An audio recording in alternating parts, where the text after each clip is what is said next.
Malam itu, Jakarta diguyur hujan deras. Suara rintik yang menghantam kaca jendela apartemen mewah di kawasan Jakarta Selatan itu biasanya terdengar menenangkan bagi Kinanti. Namun, malam ini, suara itu terdengar seperti debaran jantungnya yang tak menentu. Di atas meja makan yang tertutup taplak renda putih, 2 piring steak wagyu yang mulai mendingin tertata rapi. Di tengahnya, sebuah kue kecil bertuliskan, Happy 5th Anniversary. Sayang, dengan lilin angka 5 yang sudah sumbunya menghitam karena sudah sempat dinyalakan lalu dimatikan berkali-kali. Kinanti melirik jam dinding. Pukul 23.30.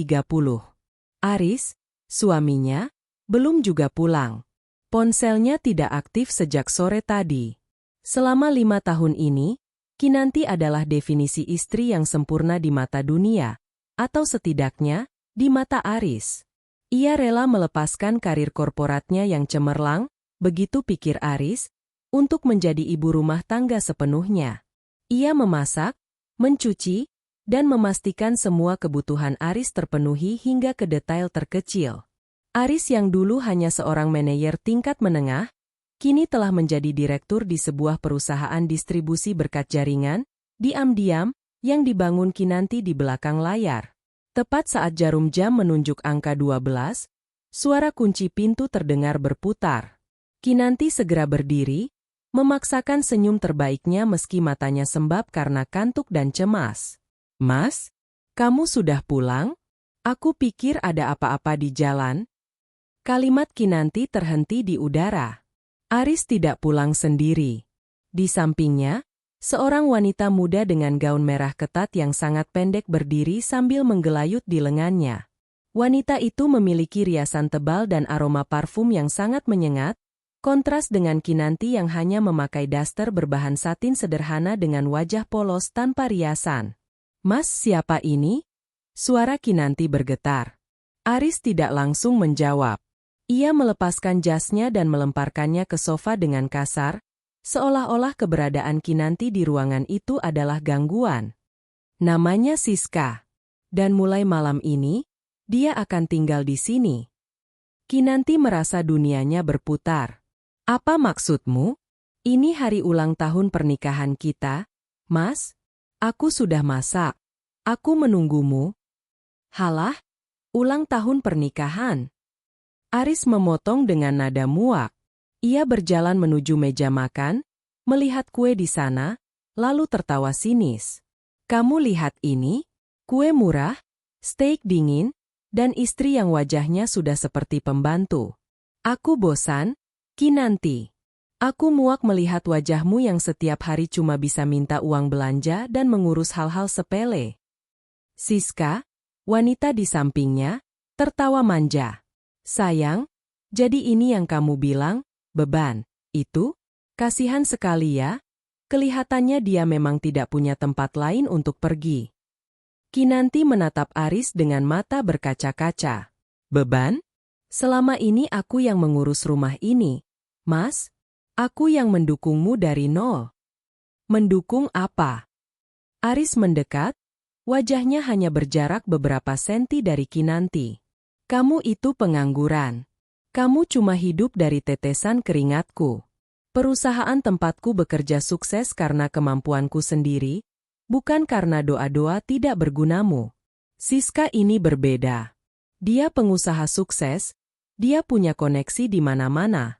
Dia yang bisa membawaku ke puncak dunia, bukan istri rumahan yang bau bawang seperti kamu.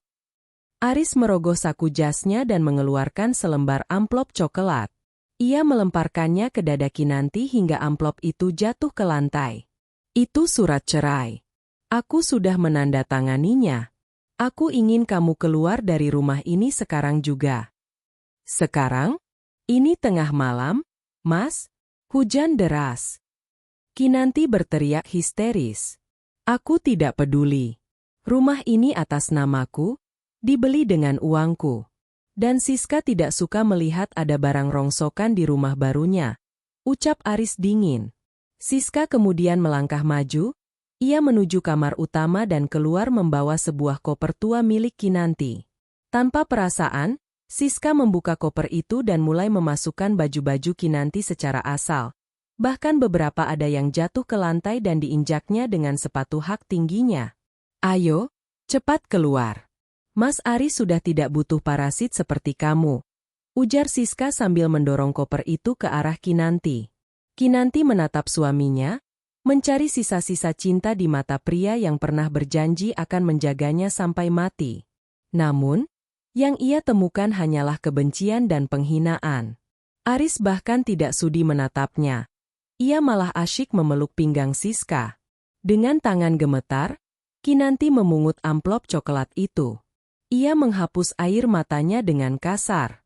Rasa sakit itu tiba-tiba berubah menjadi dingin yang membeku. Kesedihannya menguap, digantikan oleh sesuatu yang lebih tajam. Baik, bisik Kinanti. Jika ini yang kamu mau, Aris.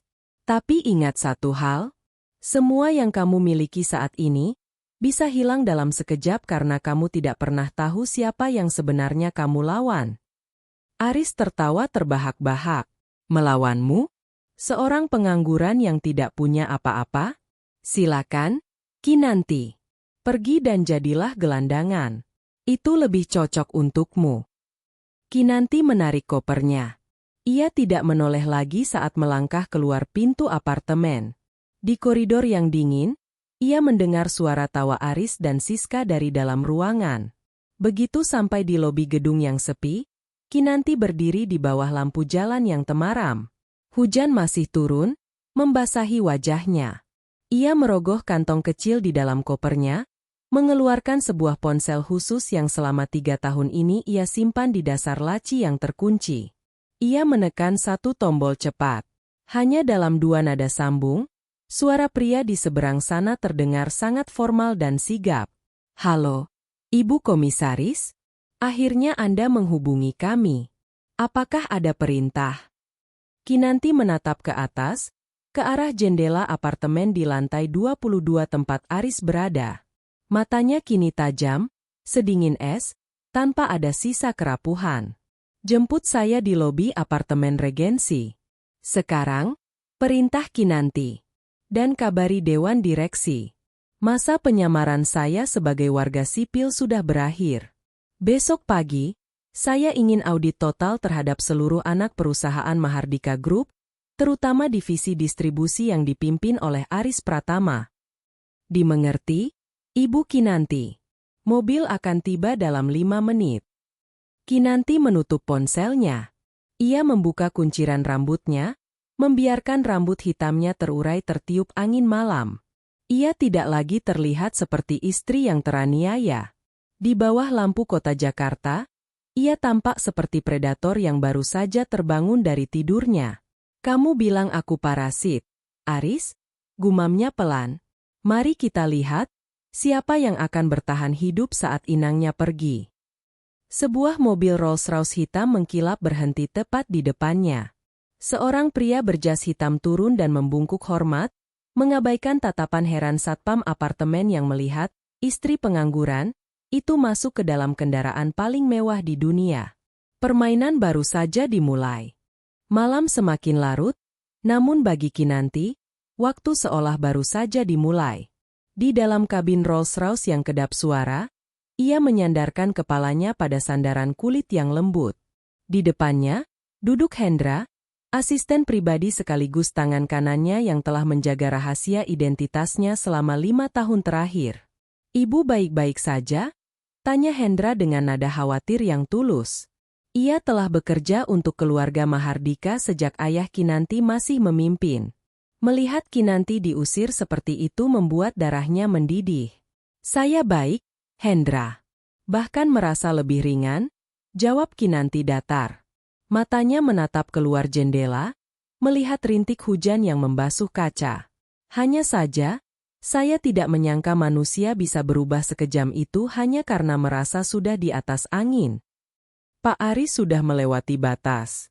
Dia tidak tahu bahwa semua kontrak eksklusif yang didapatkan perusahaannya tahun lalu adalah instruksi langsung dari ibu melalui jalur belakang. Hendra membuka tabletnya, menunjukkan data grafis. Kinanti tersenyum tipis, Sebuah senyum yang tidak pernah dilihat Aris. Biarkan dia menikmati kemenangannya malam ini. Besok, aku ingin semua aksesnya ke sistem keuangan perusahaan dibatasi. Jangan diputus dulu, cukup diawasi. Aku ingin melihat apa yang akan dia lakukan dengan wanita itu. Sementara itu, di apartemen yang baru saja ditinggalkan Kinanti, suasana penuh dengan aroma kemenangan yang palsu. Aris menuangkan sampanye mahal ke dalam gelas kristal, memberikannya kepada Siska yang kini sudah memakai jubah mandi sutra milik Kinanti yang tertinggal. Akhirnya, sayang, rumah ini milik kita. Tanpa ada bayang-bayang wanita membosankan itu, ujar Aris sambil mengecup kening Siska. Siska tertawa manja, namun matanya terus menjelajahi seisi ruangan. Mas, tapi kamu yakin dia tidak akan menuntut apa-apa? Tadi dia bilang sesuatu tentang, tidak tahu siapa yang dilawan. Apa dia punya simpanan? Aris terbahak hingga tersedak minumannya. Kinanti? Punya simpanan? Dia itu tidak punya teman. Siska. Orang tuanya sudah meninggal, dan dia tidak punya saudara. Dia cuma punya aku. Itu tadi hanya gertakan orang putus asa agar terlihat keren sebelum pergi. Tapi koper yang dia bawa tadi, kelihatannya isinya tidak banyak. Siska memancing. Sebenarnya, Siska merasa heran melihat betapa tenangnya Kinanti saat masuk ke dalam lift tadi. Tidak ada raungan histeris seperti wanita yang baru saja kehilangan dunianya. Sudahlah, jangan bahas dia lagi. Besok aku akan mengenalkanmu pada rekan-rekan bisnisku sebagai calon istriku. Kita akan mengadakan pesta kecil di hotel berbintang.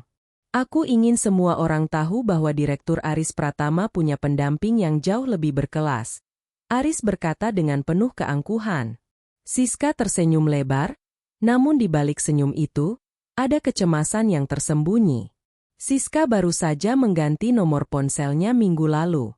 Ia selalu merasa ada yang mengikutinya sejak ia mulai mendekati Aris.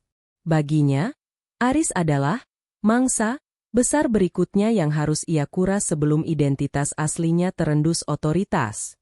Keesokan paginya, Kinanti sudah berada di Gria Tawang, penthouse, pribadinya yang selama ini ia biarkan kosong.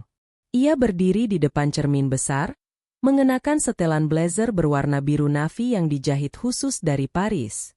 Rambutnya disanggul rapi, anting berlian tunggal menghiasi telinganya. Ia bukan lagi Kinanti yang memakai celemek dengan tangan bau bawang putih. Ia adalah Kinanti Mahardika, komisaris utama Mahardika Group. Hendra, sudah siap? Tanya Kinanti sambil memakai jam tangan Patek Philippe-nya. Sudah, Bu. Mobil sudah di bawah. Dan mengenai wanita bernama Siska itu, tim intelijen kita menemukan sesuatu yang menarik. Kinanti menghentikan gerakannya. Apa itu? Siska bukan nama aslinya. Nama aslinya adalah Ratnasari. Dia adalah tersangka utama dalam kasus penipuan skema Ponzi di 3 provinsi berbeda. Polisi telah mengeluarkan DPO, daftar pencarian orang, atas namanya sejak 6 bulan lalu. Dia sangat mahir melakukan operasi plastik kecil dan mengganti warna rambut untuk mengecoh petugas. Papar Hendra. Kinanti tertawa pelan, suara tawa yang dingin. Jadi, Aris membuang berlian demi sebutir bom waktu? Menarik sekali. Jangan laporkan dia ke polisi dulu. Biarkan dia menghabiskan uang Aris sampai habis. Aku ingin Aris merasakan bagaimana rasanya jatuh ke titik nol karena pilihannya sendiri. Baik, Bu. Lalu bagaimana dengan jadwal pagi ini? Kita ke kantor pusat. Aku ingin duduk di kursi pimpinan saat rapat pemegang saham dimulai pukul 10 nanti. Oh, dan satu lagi, pastikan Aris diundang ke rapat itu sebagai perwakilan dari divisi distribusi. Saya ingin melihat wajahnya saat dia menyadari bahwa istri penganggurannya adalah orang yang menentukan nasib karirnya. Di kantor divisi distribusi, Aris masuk dengan langkah tegap. Ia merasa seperti raja. Siska menemaninya, memakai gaun desainer yang baru saja dibeli menggunakan kartu kredit Aris pagi tadi. Selamat pagi, Pak Aris. Sapa para staf dengan ragu, terutama saat melihat wanita asing di sampingnya. Mereka semua mengenal Kinanti sebagai sosok istri yang ramah dan sering membawakan camilan untuk kantor. Pagi. Siapkan laporan kuartal terakhir. Saya ada rapat besar di kantor pusat Mahardika Group 1 jam lagi. Perintah Aris sombong. Tapi Pak, bukankah rapat itu hanya untuk level direksi dan komisaris? Tanya salah satu manajer. Saya baru saja mendapat undangan khusus. Katanya ada perkenalan komisaris utama yang baru. Ini kesempatan saya untuk menjilat pimpinan tertinggi agar jabatan saya naik menjadi direktur utama, bisik Aris pada Siska dengan penuh percaya diri. Siska mengelus lengan Aris. Aku yakin kamu pasti bisa. Sayang, setelah kamu jadi direktur utama, kita beli rumah di Menteng, ya? Tentu saja, apapun untukmu. Jawab Aris tanpa tahu bahwa di kantor pusat, sebuah jebakan sedang dipasang dengan sangat rapi. Di pinggir jalan menuju kantor pusat, Aris sempat melihat sebuah koper tua yang tergeletak di dekat tempat sampah. Koper itu adalah koper yang semalam dibawa Kinanti. Siska sengaja menyuruh supir untuk membuangnya di sana saat Aris tidak melihat. Aris hanya melirik sekilas koper itu dari balik jendela mobilnya yang mewah. Ia tersenyum sinis, mengira bahwa Kinanti benar-benar sudah menjadi sampah masyarakat. Ia tidak tahu bahwa koper itu kosong, karena semua kenangan tentangnya telah dibuang oleh Kinanti tepat saat ia menginjakan kaki di mobil Rolls-Royce-nya.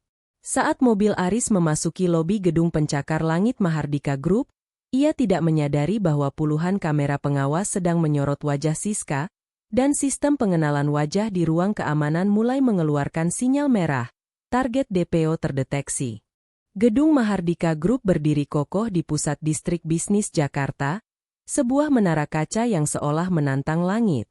Bagi Aris, memasuki gedung ini selalu memberinya sensasi kekuasaan, meskipun ia hanyalah bidak kecil di bawah naungan raksasa tersebut.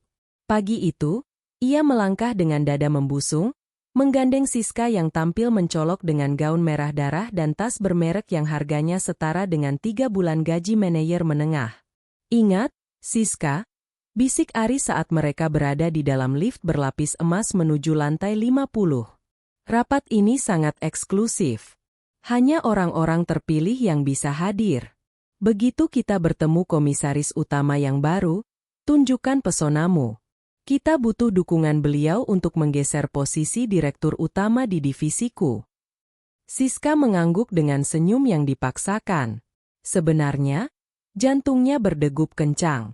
Sejak melewati pintu masuk tadi, ia merasa beberapa petugas keamanan menatapnya dengan intensitas yang tidak biasa. Namun, ia menepis rasa takutnya. Operasi hidung dan perubahan warna rambut ini sempurna, pikirnya. Tidak mungkin ada yang mengenaliku sebagai buronan. Pintu lift berdenting terbuka. Mereka disambut oleh Hendra yang berdiri dengan ekspresi datar namun berwibawa. Selamat pagi, Pak Aris Pratama. Silakan langsung menuju ruang rapat utama. Tamu Anda bisa menunggu di ruang tunggu VIP, ucap Hendra formal. Tunggu, Sekretaris Hendra, potong Aris dengan nada sok akrab. Siska ini adalah tunanganku dan juga konsultan bisnis pribadiku. Aku ingin dia ikut masuk agar dia bisa memberikan masukan jika ada pembahasan strategis. Hendra melirik Siska sekilas, sebuah kilatan dingin melintas di matanya. Peraturan perusahaan sangat ketat, Pak Aris. Namun, karena instruksi dari komisaris utama adalah memberikan pengalaman yang tak terlupakan, bagi Anda, saya akan mengizinkannya. Silakan masuk. Aris tersenyum puas. Ia merasa sudah memiliki pengaruh besar di kantor pusat. Ruang rapat utama itu sangat luas, dengan meja oval besar yang terbuat dari kayu jati kualitas tertinggi. Beberapa direktur senior sudah duduk di sana, namun kursi utama di ujung meja masih kosong. Suasana terasa sangat tegang. Aris duduk di salah satu kursi, sementara Siska duduk di kursi tambahan tepat di belakangnya. Aris memperhatikan sekeliling dengan angkuh, mencoba menyapa beberapa direktur yang selama ini hanya ia lihat di majalah internal perusahaan. Siapa sebenarnya komisaris utama yang baru ini? Tanya salah satu direktur dengan suara berbisik yang masih bisa didengar Aris. Kudengar dia adalah pewaris tunggal keluarga Mahardika yang selama ini tinggal di luar negeri. Bukan? Sahut yang lain. Katanya dia sedang melakukan riset pasar dengan menyamar di tengah masyarakat selama beberapa tahun terakhir. Aris mencibir dalam hati. Pasti seorang wanita tua yang membosankan atau pria parubaya yang kaku, pikirnya. Tiba-tiba, pintu besar di ujung ruangan terbuka. Hendra masuk terlebih dahulu dan berdiri di samping kursi utama. Mohon perhatiannya.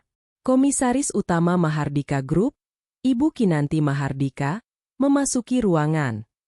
Seluruh peserta rapat berdiri serentak sebagai bentuk penghormatan. Aris pun ikut berdiri dengan sigap. Ia sudah menyiapkan senyum paling menawan dan kalimat pujian yang sudah ia hafal. Namun, saat sosok itu melangkah masuk, napas Aris seolah terhenti di kerongkongan.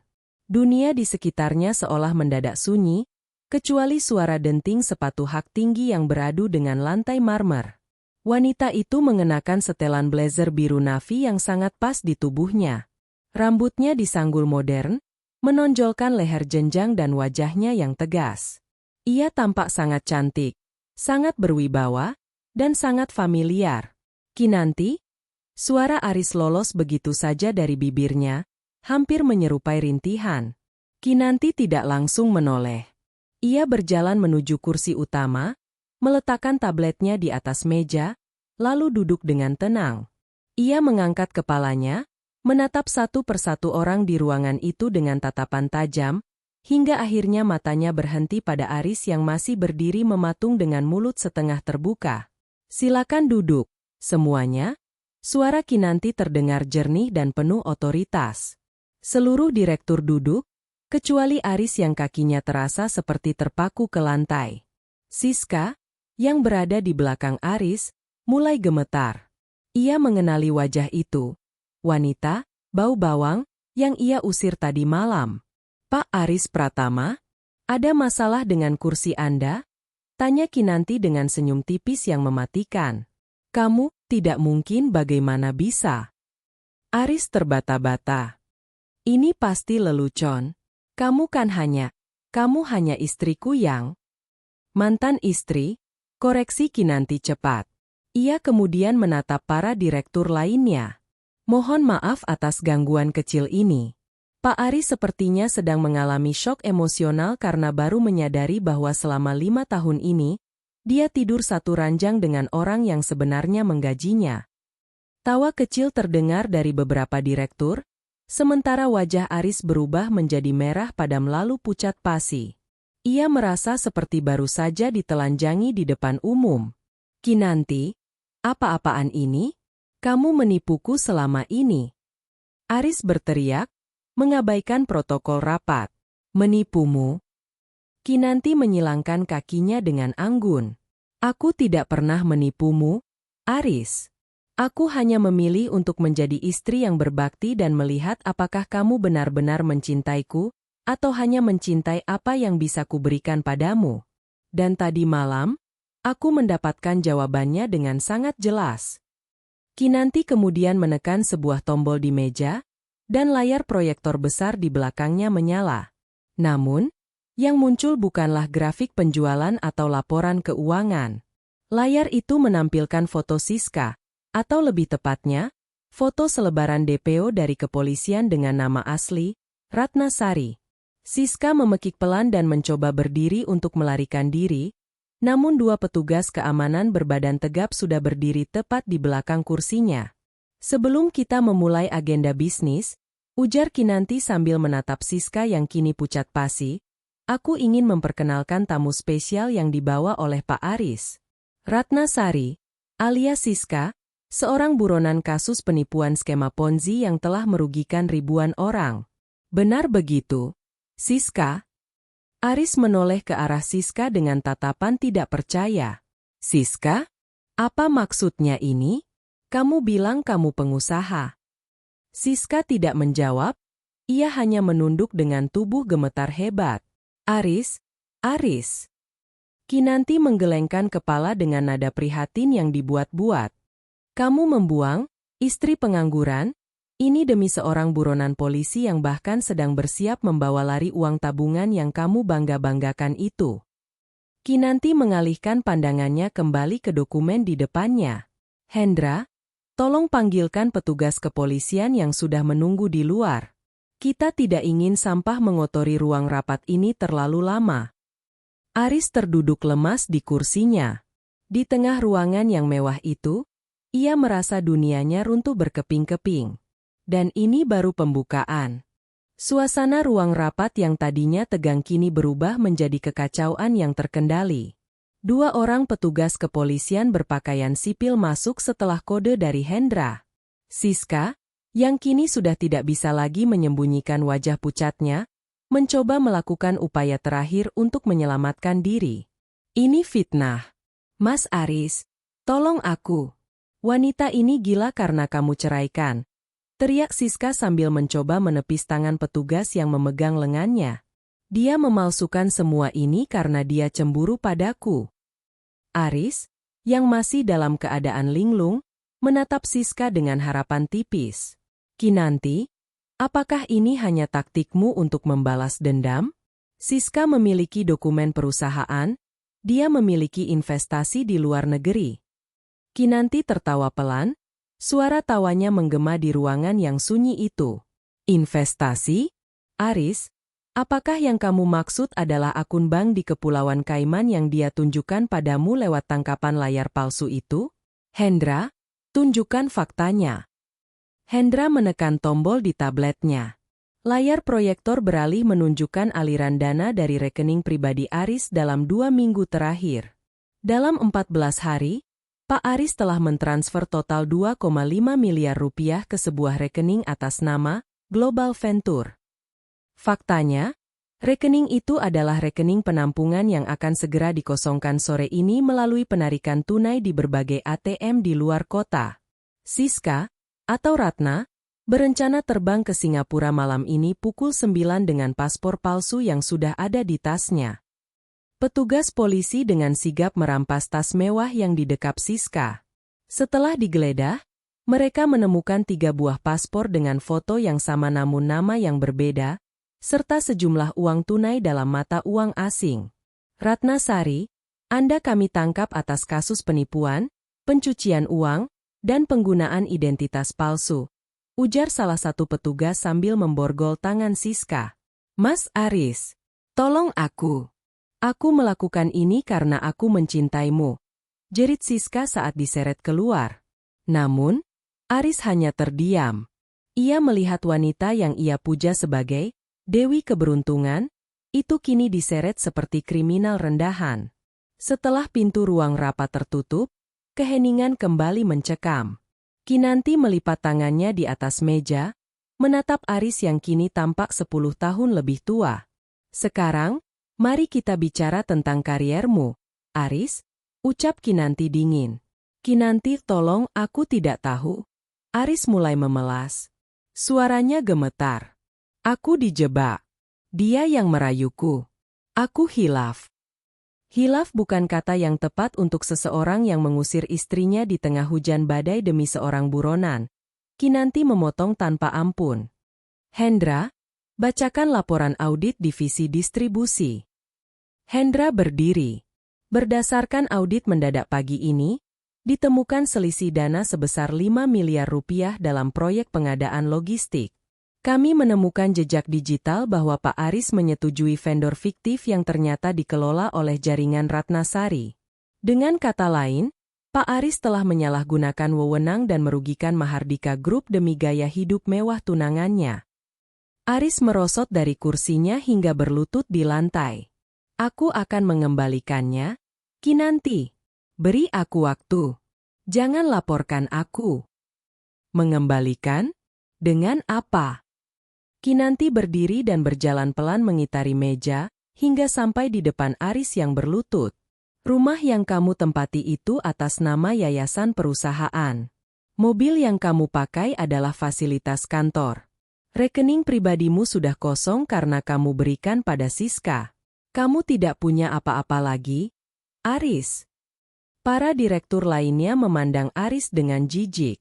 Mereka yang tadinya mengira Aris adalah bintang baru di perusahaan, kini menyadari bahwa pria itu hanyalah parasit yang beruntung karena sempat menjadi suami sang komisaris. Aku memberimu segalanya, Aris, bisik Kinanti tepat di telinga Aris.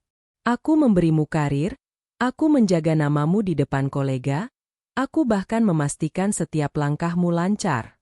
Tapi kamu pikir itu semua karena kehebatanmu sendiri? Kamu hanyalah bayangan dari kekuasaanku. Kinanti kembali ke kursinya dan menatap para direktur. Keputusannya sudah bulat. Aris Pratama diberhentikan secara tidak hormat. Seluruh aset yang ia gunakan akan disita dalam waktu 1x24 jam. Dan mengenai kerugian 5 miliar, kami akan menyerahkan proses hukumnya kepada kepolisian jika uang itu tidak kembali dalam 3 hari. 3 hari. Itu tidak mungkin. Aris berteriak frustrasi. Kalau begitu, kamu tahu di mana sel Siska berada. Mungkin kalian bisa bertetangga di penjara, jawab Kinanti tanpa ekspresi. Rapat selesai. Silakan keluar. Aris diusir dari gedung Mahardika Group oleh petugas keamanan yang dulu selalu membungkuk hormat padanya. Ia berdiri di trotoar, di bawah terik matahari Jakarta, tanpa mobil, tanpa tunangan kaya, dan tanpa pekerjaan. Di tangannya hanya ada sebuah amplop berisi surat pemecatan dan rincian hutang yang harus ia bayar.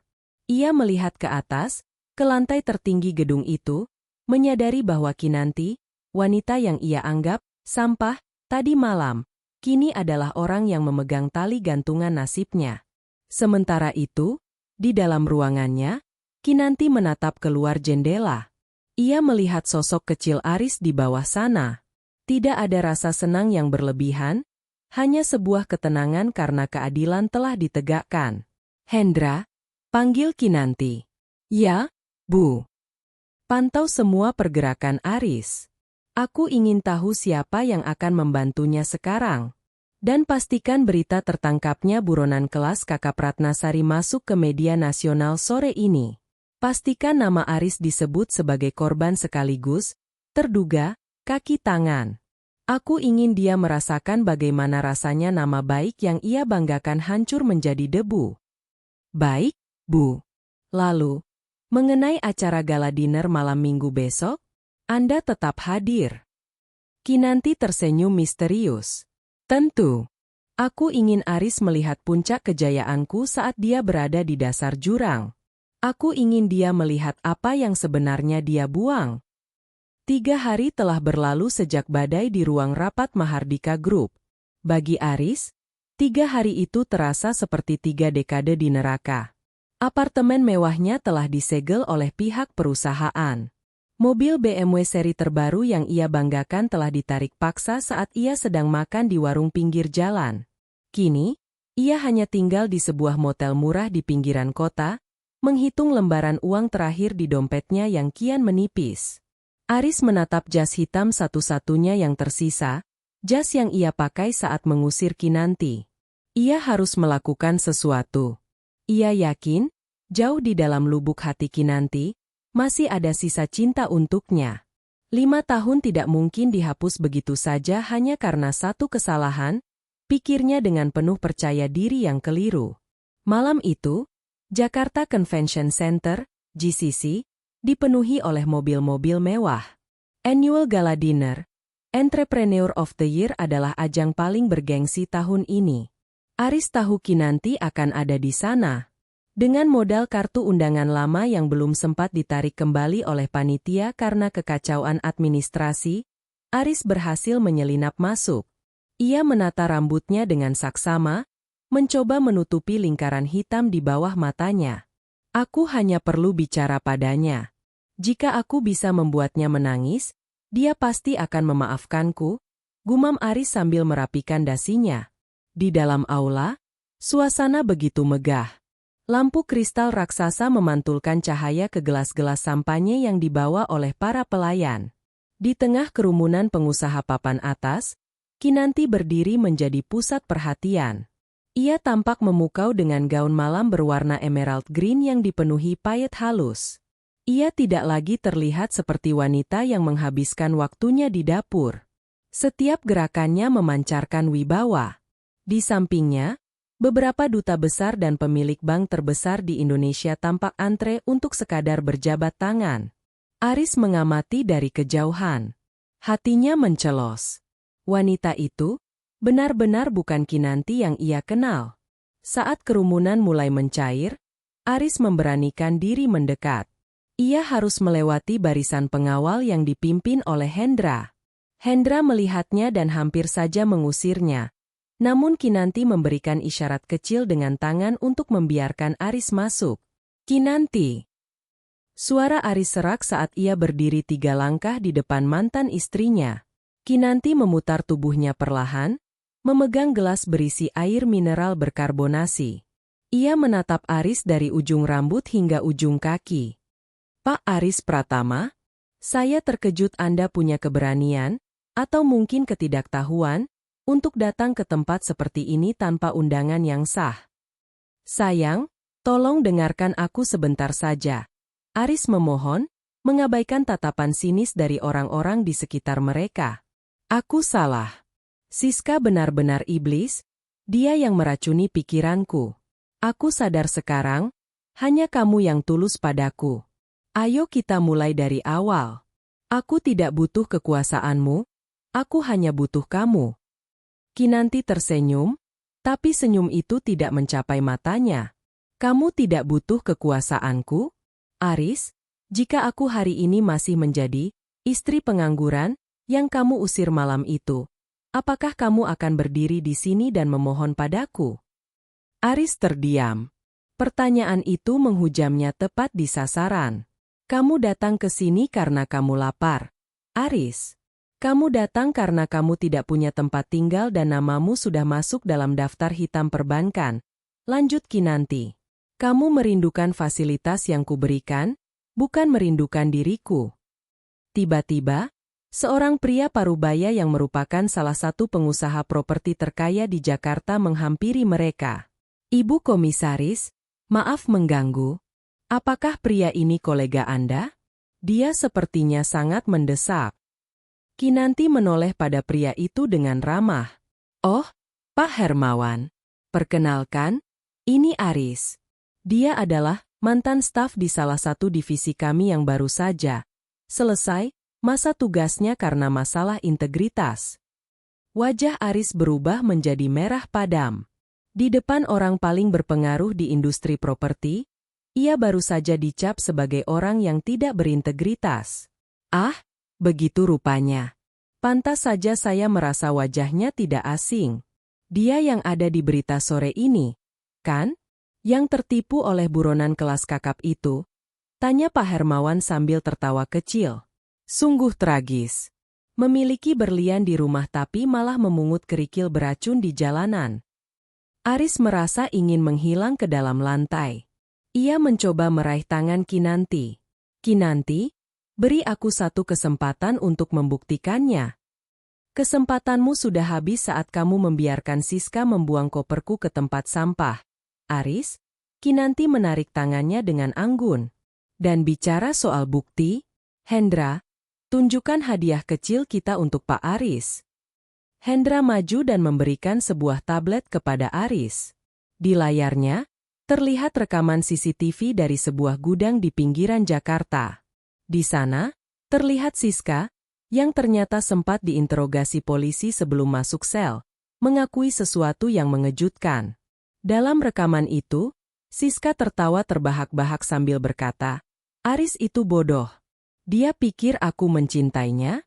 Aku hanya butuh orang bodoh dengan jabatan direktur untuk menandatangani dokumen pencucian uangku.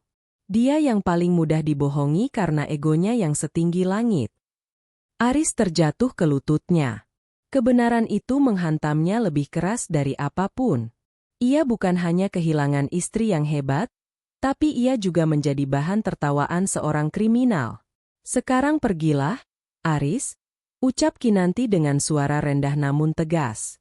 Sebelum petugas keamanan menyerahkanmu ke polisi atas dugaan keterlibatan dalam kasus pencucian uang Siska.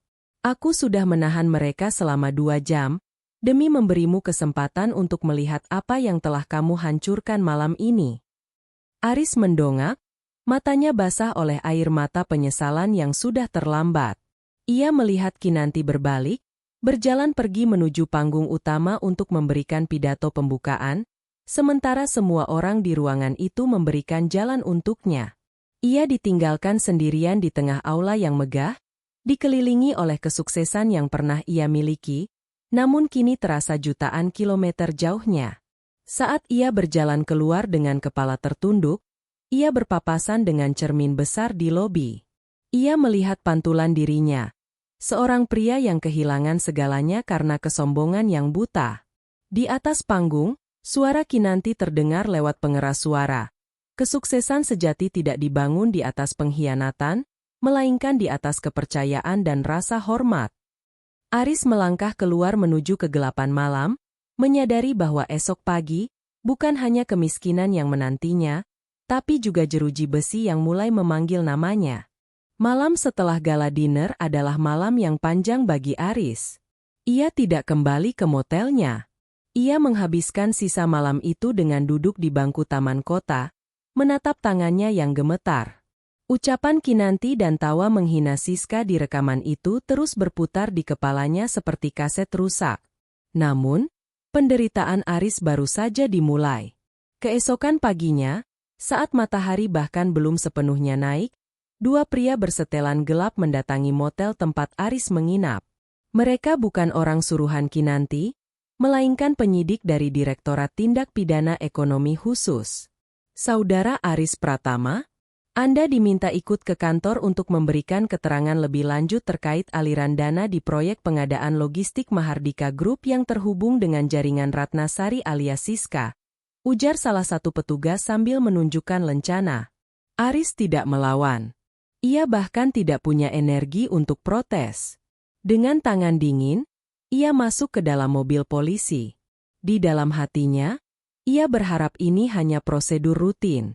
Namun, ia lupa bahwa Kinanti bukan hanya ingin dia jatuh, tapi ingin dia mempertanggungjawabkan setiap sen yang ia hianati.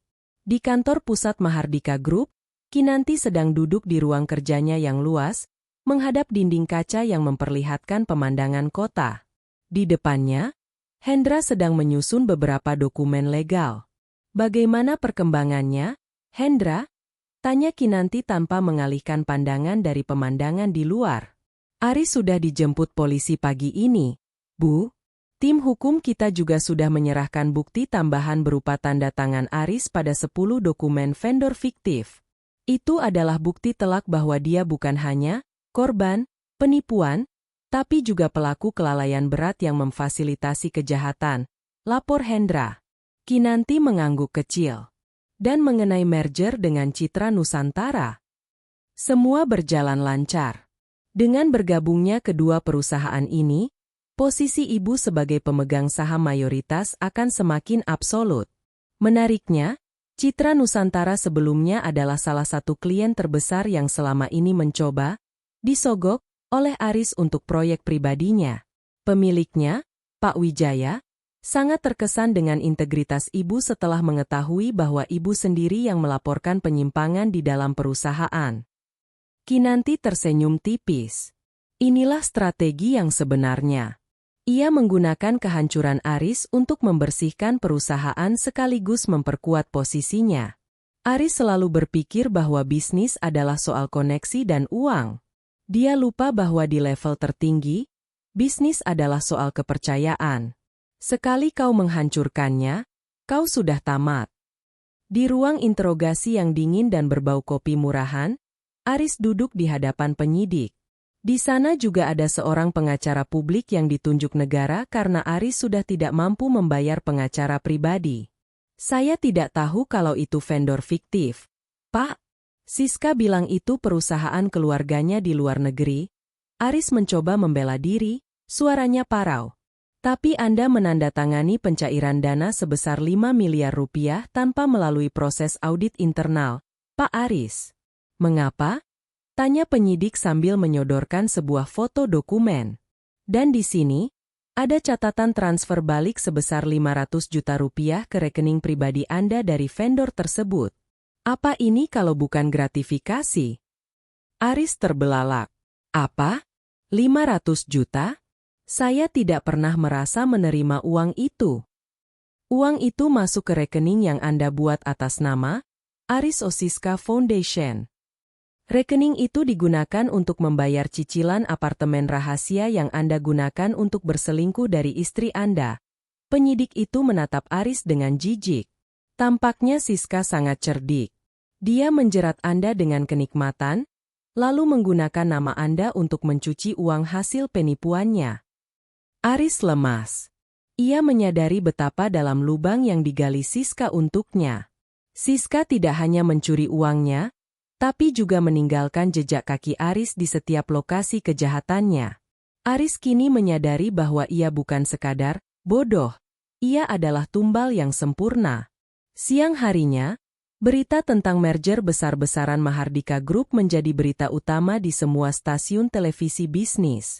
Di layar besar di lobi kepolisian, Aris melihat Kinanti berdiri dengan gagah di samping Pak Wijaya. Mereka sedang menandatangani kesepakatan bernilai triliunan rupiah. Kinanti tampak begitu bersinar. Ia baru saja menghapus nama Pratama dari sejarah hidupnya dan kembali menjadi Mahardika yang sesungguhnya. Tiba-tiba, pintu ruang tunggu polisi terbuka. Seorang petugas membawa masuk seorang wanita berbaju tahanan oranye untuk dikonfrontasi dengan Aris. Itu Siska. Wajahnya yang dulu cantik kini terlihat kusam tanpa riasan, rambutnya berantakan. Saat mata mereka bertemu, Siska tidak menunjukkan rasa bersalah. Ia malah tertawa mengejek. Wah, lihat siapa yang menyusul, sindir Siska. Halo, Direktur Aris. Bagaimana rasanya menjadi orang miskin? Kenapa kamu melakukan ini padaku? Siska, aku memberikan segalanya. Aris menerjang maju, namun ditahan oleh petugas. Karena kamu gampang, Aris, jawab Siska dingin. Kamu pria yang mudah dibeli dengan pujian. Kamu merasa hebat saat aku memujimu. Padahal kamu hanya sampah di mata istrimu yang luar biasa itu. Oh, asal kamu tahu saja, Kinanti sebenarnya sudah menemuiku di penjara kemarin. Aris terpaku. Kinanti menemuimu? Ya, dia datang untuk memastikan aku mendapatkan hukuman maksimal. Tapi dia juga memberitahuku satu hal. Siska tersenyum sinis. Dia bilang, dia sebenarnya ingin memberimu kesempatan kedua setahun yang lalu. Dia ingin memberitahumu siapa dia sebenarnya di hari ulang tahun pernikahan kalian yang keempat. Tapi saat itu, dia melihatmu sedang bermesraan denganku di parkiran kantor. Sejak saat itu, dia memutuskan untuk tidak hanya menceraikanmu, tapi menghancurkanmu sehancur-hancurnya. Dunia Aris runtuh untuk kesekian kalinya. Jadi, selama setahun terakhir, Kinanti hanya sedang menonton kejatuhannya. Selama setahun itu, ia hidup dalam pengawasan seorang wanita yang sedang merencanakan hukuman bagi pengkhianatannya. Dia bukan malaikat, Aris. Dia adalah penguasa, bisik Siska sebelum diseret kembali ke selnya. Aris terduduk di lantai koridor kantor polisi. Ia menutupi wajahnya dengan kedua tangan, menangis sejadi-jadinya. Penyesalan itu datang bukan hanya karena ia kehilangan kekayaan, tapi karena ia menyadari bahwa ia telah mencoba mengkhianati seorang wanita yang kekuatannya tidak akan pernah bisa ia tandingi. Di luar gedung, langit Jakarta mulai gelap. Bagi Aris, matahari mungkin tidak akan pernah terbit lagi. Pagi itu, matahari terasa membakar kulit Aris saat ia melangkah keluar dari kantor polisi dengan status tahanan kota. Ia belum dipenjara secara resmi karena proses penyelidikan masih berjalan, namun paspornya disita dan seluruh asetnya dibekukan. Ia hanya memiliki pakaian yang melekat di badan dan sebuah tas kecil berisi sisa barang-barang pribadinya yang tidak bernilai. Namun, kejutan sebenarnya baru dimulai ketika ia sampai di depan rumah ibunya di pinggiran kota. Ia berharap bisa bersembunyi di sana sementara waktu. Namun, di depan pagar rumah tua itu, berdiri beberapa orang berjas hitam dengan papan pengumuman yang mencolok. Aset ini disita oleh negara Mahardika Group. "Apa yang kalian lakukan?" teriak Aris sambil berlari menghampiri mereka. "Ini rumah ibuku. Bukan milik perusahaan." Salah satu pria berjas, yang ternyata adalah tim hukum dari Mahardika Group, menunjukkan sebuah dokumen bertanda tangan. "Pak Aris, Anda lupa? Tahun lalu Anda mengambil pinjaman pribadi dari perusahaan dengan menjaminkan sertifikat rumah ini atas nama ibu Anda untuk menutupi kerugian investasi fiktif yang Anda kelola bersama saudari Ratna Sari. Karena Anda telah diberhentikan secara tidak hormat karena kasus korupsi, perusahaan melakukan eksekusi jaminan." Aris lemas. Ia teringat sekarang. Siska pernah membujuknya untuk menandatangani berkas yang katanya adalah formalitas asuransi, namun ternyata itu adalah surat gadai. "Ibu, di mana ibuku?" tanya Aris dengan suara bergetar. "Beliau sudah dipindahkan ke panti jompo yang layak, atas biaya pribadi Ibu Kinanti Mahardika," jawab pria itu datar. "Ibu Kinanti mengatakan bahwa ibu Anda tidak bersalah, jadi beliau menjamin hidupnya.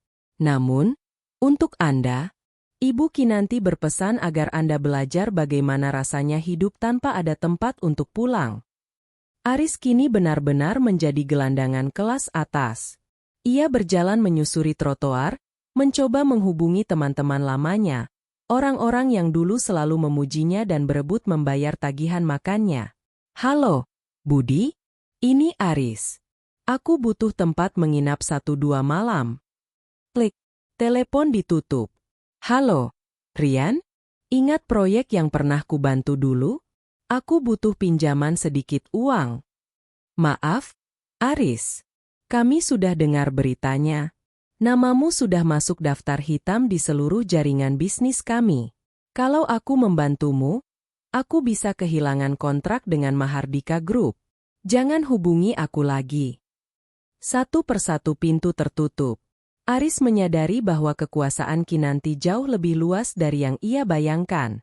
Kinanti tidak hanya memecatnya, ia telah mengucilkannya dari peradaban bisnis Indonesia. Di mata dunia, Aris adalah penjahat yang bodoh, tipe orang paling berbahaya untuk dijadikan teman. Di kantornya, Kinanti sedang meninjau laporan penyitaan aset. Hendra berdiri di sampingnya dengan segelas teh hangat. "Semua aset sudah diamankan, Bu. Termasuk rumah ibunya. Sesuai instruksi Anda, Ibu Pak Aris sudah kami tempatkan di fasilitas terbaik secara anonim. Beliau tidak tahu bahwa anaknya sedang hancur," lapor Hendra. Kinanti menghela napas panjang. "Ibu Aris adalah wanita baik. Dia dulu sangat menyayangiku. Aku tidak akan membiarkannya menderita hanya karena memiliki anak yang tidak tahu diri." Lalu bagaimana dengan Aris? Dia sekarang terlihat di kawasan terminal, mencoba mencari pekerjaan serabutan, tambah Hendra sambil menunjukkan foto dari tim pemantau. Kinanti melihat foto itu. Aris tampak kusam, duduk di bangku kayu sambil makan nasi bungkus plastik. Tidak ada lagi sisa-sisa direktur yang sombong. Namun, tidak ada rasa iba di wajah Kinanti. Biarkan saja. Kehancuran finansial hanyalah permulaan.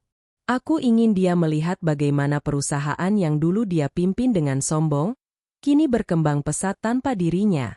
Aku ingin dia merasakan siksaan, melihat tapi tak bisa menyentuh, kata Kinanti dingin.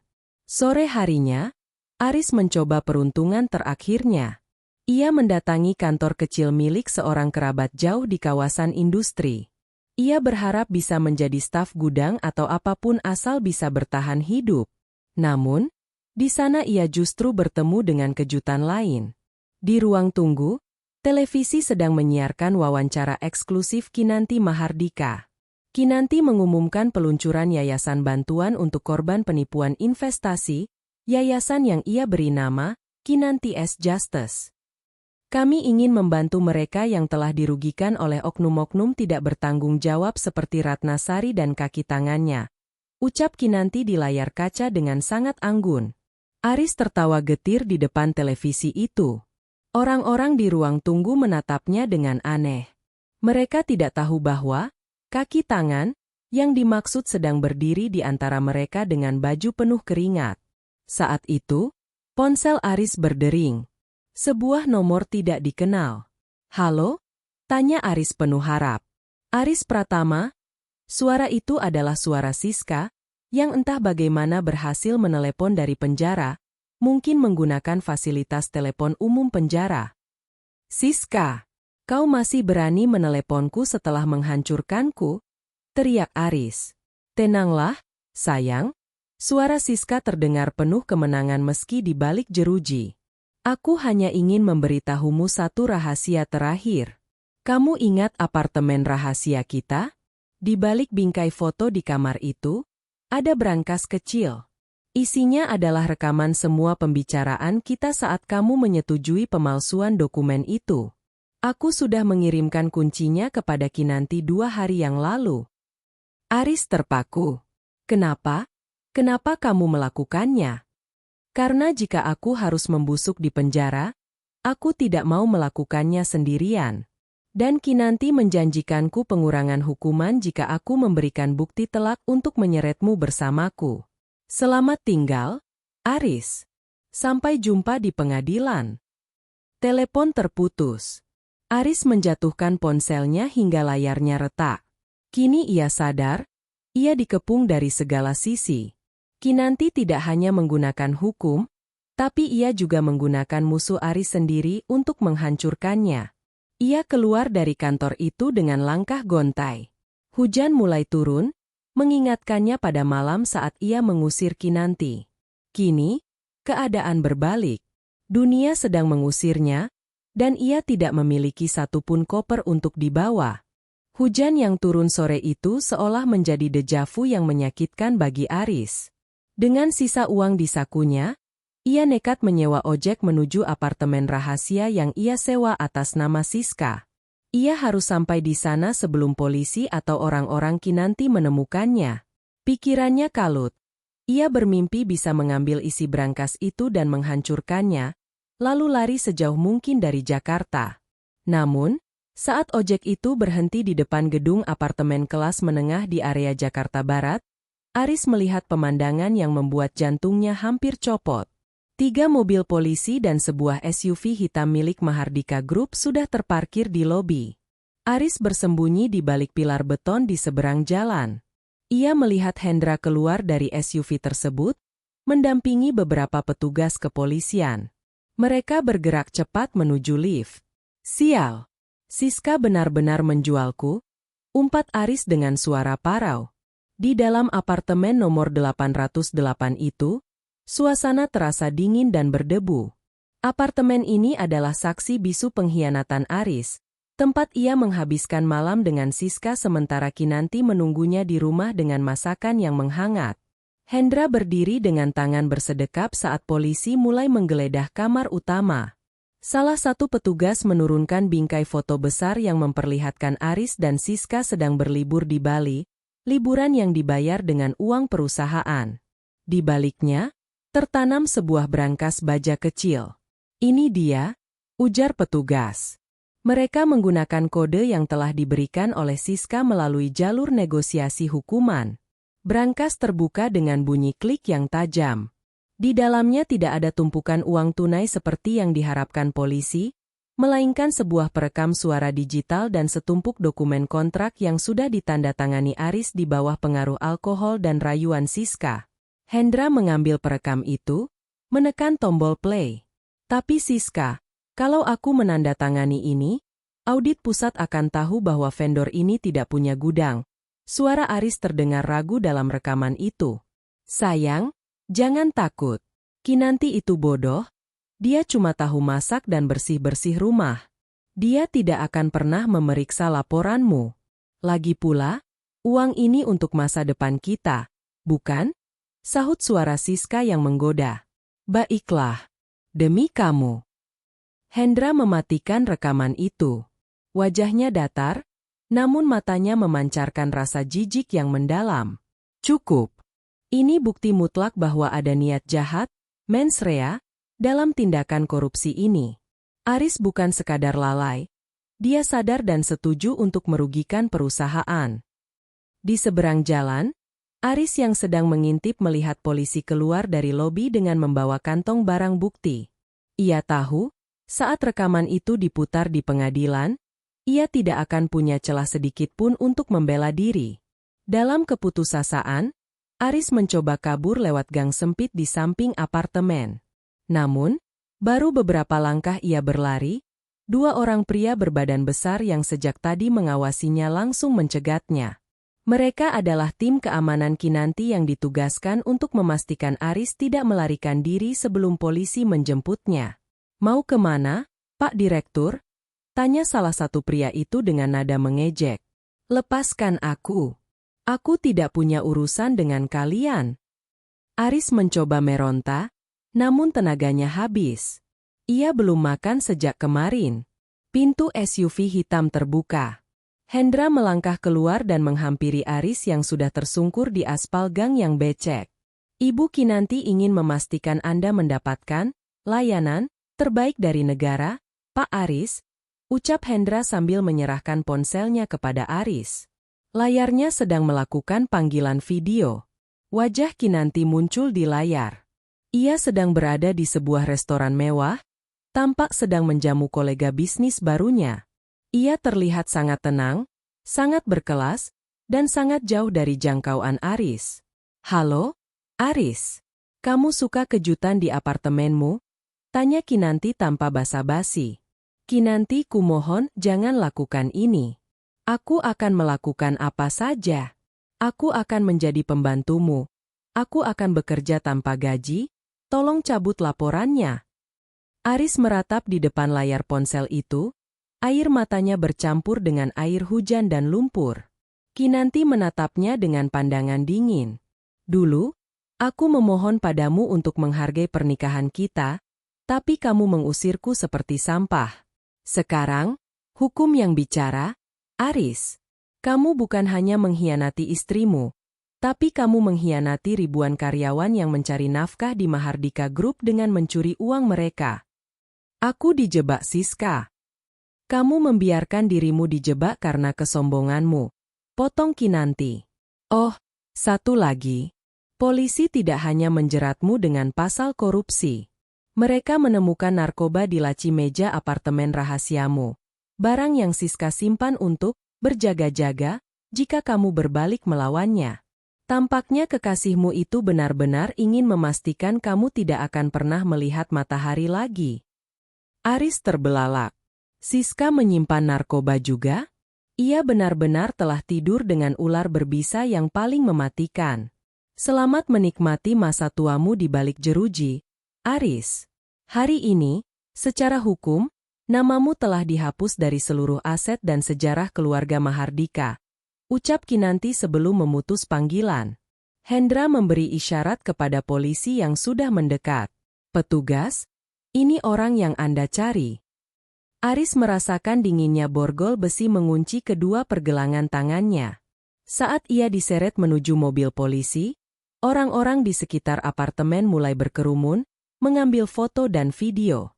Berita tentang direktur yang jatuh karena pelakor buronan kembali meledak di media sosial. Di dalam mobil polisi yang pengap, Aris melihat ke jendela. Ia melihat baliho besar di pinggir jalan yang menampilkan wajah Kinanti sebagai tokoh Women of the Year. Ia menyadari satu hal yang paling menyakitkan. Kinanti tidak pernah membutuhkannya. Selama ini, dialah yang membutuhkan Kinanti untuk terlihat berharga, dan sekarang, ia hanyalah debu yang tertiup angin. 6 bulan telah berlalu sejak penangkapan Aris di gang sempit itu. Hari ini adalah sidang putusan di Pengadilan Negeri Jakarta Pusat. Aris tampak sangat berbeda. Tubuhnya kurus kering, rambutnya yang dulu klimis kini dicukur pendek dan mulai memutih, serta rompi tahanan oranye yang dipakainya tampak kebesaran. Di dalam ruang sidang, suasana begitu riuh oleh para pemburu berita. Siska sudah lebih dulu dijatuhi hukuman 15 tahun penjara karena akumulasi kasus penipuan dan narkoba. Kini, giliran Aris. Aris menoleh ke belakang, ke deretan kursi pengunjung. Di sana, duduk Kinanti Mahardika. Ia mengenakan gaun formal berwarna putih tulang dengan syal sutra yang melingkar anggun di lehernya. Ia duduk dengan punggung tegak, didampingi oleh Hendra dan tim pengacara terbaiknya. Ia tidak terlihat marah, tidak pula terlihat senang. Ia hanya terlihat berkuasa. Saat hakim memberikan kesempatan terakhir bagi terdakwa untuk berbicara sebelum pembacaan vonis, Aris melakukan sesuatu yang mengejutkan seluruh ruangan. Ia tidak berdiri di podium, melainkan merangkak menuju kursi di mana Kinanti duduk. Kinanti, tolong aku, jerit Aris sambil berlutut dan mencoba memegang kaki Kinanti. Petugas keamanan segera bertindak, namun Kinanti memberi isyarat agar mereka membiarkannya sebentar. Aku tahu aku salah, Kinanti. Aku bodoh. Siska menghancurkanku, dia menjebakku. Aris menangis tersedu-sedu, air matanya membasahi lantai marmer pengadilan. Aku masih suamimu, Kinanti. Ingat janji kita dulu? Di depan altar? Tolong, cabut tuntutan perusahaan. Aku tidak akan sanggup bertahan di penjara. Kinanti menatap pria yang pernah ia cintai itu dari ketinggian kursinya. Ia perlahan membungkuk sedikit, suaranya sangat rendah sehingga hanya Aris yang bisa mendengarnya. Janji di depan altar itu sudah kamu injak-injak saat kamu membiarkan Siska memakai baju-bajuku di ranjang kita. Aris, ucap Kinanti dingin. Dan kamu bilang kamu masih suamiku? Kamu lupa? Kita sudah resmi bercerai 3 bulan lalu. Secara hukum, kamu tidak lebih dari orang asing yang telah mencuri dari perusahaanku. Tapi aku mencintaimu, Kin, raung Aris putus asa. Kamu tidak mencintaiku. Kinanti memperbaiki posisi duduknya. Kamu mencintai kenyamanan yang aku ciptakan. Kamu mencintai ego yang aku rawat. Begitu kamu melihat seseorang yang menurutmu lebih menguntungkan, seperti Siska, kamu membuangku tanpa ragu. Kamu hanya mencintai dirimu sendiri. Kinanti kemudian memberi kode kepada Hendra. Hendra mengeluarkan sebuah amplop kecil dari tasnya dan memberikannya kepada Kinanti. Dulu, di malam aku diusir, Kinanti membuka amplop itu. Aku ingin memberitahumu sebuah kabar gembira. Tapi kamu tidak memberiku kesempatan untuk bicara. Kinanti menunjukkan selembar kertas hasil laboratorium yang sudah agak kusam. Itu adalah hasil tes DNA dan kesuburan yang dilakukan setahun lalu. Selama ini, kamu menyalahkanku karena kita belum punya anak. Kamu menghinaku sebagai wanita mandul di depan Siska. Bukan? Kinanti tersenyum pahit. Kertas ini membuktikan bahwa istrimu ini sehat sempurna. Sebaliknya, hasil tes medis rahasiamu yang aku dapatkan dari rekam medis rumah sakit menunjukkan bahwa kamulah yang memiliki masalah kesuburan, Aris. Siska tahu itu, itulah kenapa dia diam-diam berencana menggunakan laki-laki lain untuk menghamilinya agar dia bisa mengklaim hartamu sebagai ahli waris. Aris terbelalak. Kenyataan itu menghantamnya lebih keras dari tuntutan jaksa. Ia telah menghina istrinya atas kekurangannya sendiri, sementara wanita yang ia bela justru berniat mengkhianatinya lebih jauh. Jadi, tidak ada lagi yang tersisa. Aris, Kinanti berdiri, menandakan pembicaraan selesai. Tidak ada cinta, tidak ada harta, bahkan tidak ada harga diri yang tersisa untukmu. Hakim mengetuk palu dengan keras. Menyatakan terdakwa Aris Pratama terbukti secara sah dan meyakinkan bersalah melakukan tindak pidana korupsi, pencucian uang, dan penyalahgunaan wewenang secara bersama-sama. Menjatuhkan pidana penjara selama 12 tahun dan denda sebesar 2 miliar rupiah, subsidiar 1 tahun kurungan. Aris lemas. Ia jatuh terduduk di lantai sidang. 12 tahun. Saat ia keluar nanti, ia akan menjadi pria tua yang tidak memiliki apa-apa. Kinanti tidak menunggu hingga sidang benar-benar ditutup. Ia berdiri dan melangkah keluar dengan anggun. Di luar gedung pengadilan, puluhan wartawan menghadangnya. Ibu Kinanti, bagaimana tanggapan Anda soal vonis mantan suami Anda? Ibu Kinanti, Apakah Anda merasa puas dengan hasil ini? Kinanti berhenti sejenak di depan pintu mobilnya. Ia melepas kacamata hitamnya, menatap kamera dengan tenang. Ini bukan soal kepuasan pribadi, ujar Kinanti dengan tegas. Ini soal integritas. Mahardika Group tidak akan mentoleransi siapapun yang mencoba merusak kepercayaan publik, bahkan jika itu adalah orang terdekat sekalipun. Bagi saya, bab ini sudah tertutup. Saya fokus pada masa depan perusahaan dan kesejahteraan karyawan saya. Ia masuk ke dalam mobil. Saat mobil itu mulai melaju, ia melihat dari jendela belakang. Ia melihat Aris sedang digiring masuk ke dalam mobil tahanan dengan kepala tertunduk. Kinanti menghela napas panjang, sebuah beban berat seolah terangkat dari bahunya. Ia mengambil ponselnya dan menelepon seseorang. Hendra, pastikan semua berkas merger final sudah ada di meja saya besok pagi. Dan kirimkan bunga ke panti jompo tempat Ibu Aris tinggal. Pastikan beliau tidak kekurangan apapun. Inilah Kinanti. Ia membalas dendam dengan elegan, menghancurkan pengkhianat tanpa kehilangan sisi kemanusiaannya terhadap mereka yang tidak bersalah. 3 tahun telah berlalu sejak ketukan palu hakim mengakhiri drama pengkhianatan yang mengguncang dunia bisnis nasional. Jakarta kini memiliki ikon baru yang menghiasi papan reklame digital di sepanjang jalan protokol, Kinanti Mahardika. Ia baru saja dinobatkan oleh majalah Ekonomi Internasional sebagai salah satu wanita paling berpengaruh di Asia. Di kantor pusat Mahardika Group yang kini menempati gedung baru yang lebih megah, Kinanti berdiri di balkon lantai 70. Angin sore meniup rambutnya yang kini dipotong pendek sebahu, memberikan kesan semakin dinamis dan kuat. Ibu, mobil sudah siap untuk keberangkatan ke Singapura. Anda akan menerima penghargaan Lifetime Achievement malam ini. Lapor Hendra, yang tetap setia menjadi tangan kanannya. Kinanti tersenyum, namun matanya menatap ke arah kejauhan, ke arah sebuah bangunan abu-abu yang suram di pinggiran kota, lembaga pemasyarakatan kelas 1. Bagaimana kabar, mereka? Hendra?